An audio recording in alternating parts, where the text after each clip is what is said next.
Guys, I wanted to update on our ongoing coverage of Sprint and T-Mobile and their attempts to get approval from the antitrust authorities at the Department of Justice to complete their deal.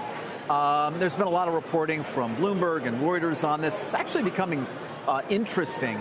As you might expect, perhaps, given what the FCC's already mandated in terms of a divestiture of the Boost Mobile business and the 6-year wholesale agreement that would go along with it, there are a lot of people congregating around this asset and trying to understand, and have been meeting at the DOJ for the last 10 days at least, what they can do to sort of create the conditions for a fourth competitor in the wireless market to replace the competition that conceivably would be lost by numbers 3 and 4 getting together. Now, my understanding, according to sources, is they're not looking for a whole new infrastructure right away, but creating what they would call a competitive environment for a facilities-based entrant to come in over the next few years. And then we got the names being bandied about. Amazon. Would they be interested in buying Boost and getting the stores and the MVNO agreement for 6 years, the wholesaling agreement? Charlie Ergen's hanging around for sure, I can tell you. He's down there.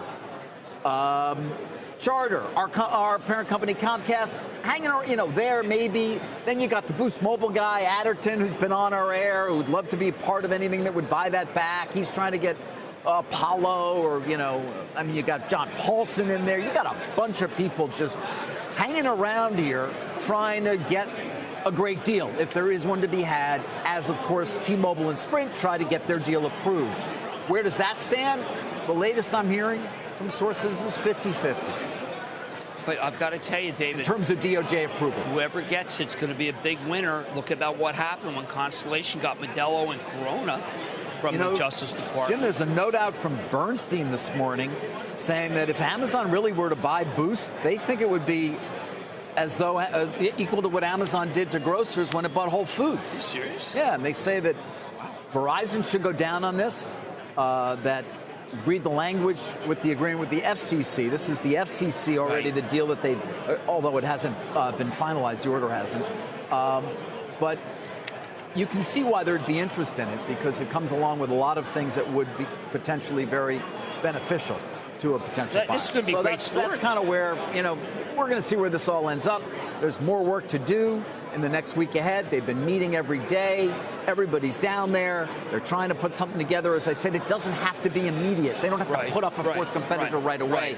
They have to create the conditions for one to exist for a facilities-based entrant to come into the market at some point over the next couple of years. Now, for Charlie Ergen, that would be very additive, right? I mean, that's the way. Yeah, although he's already got a lot of spectrum and he's trying to create a business out of it. It's too dangerous. And he's under certain deadlines he's got to meet. I'm trying to figure out which one would be, you'd win either way if they get it, so that you don't get caught. I'm trying to process it.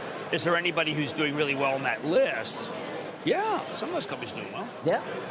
It's a very exciting story.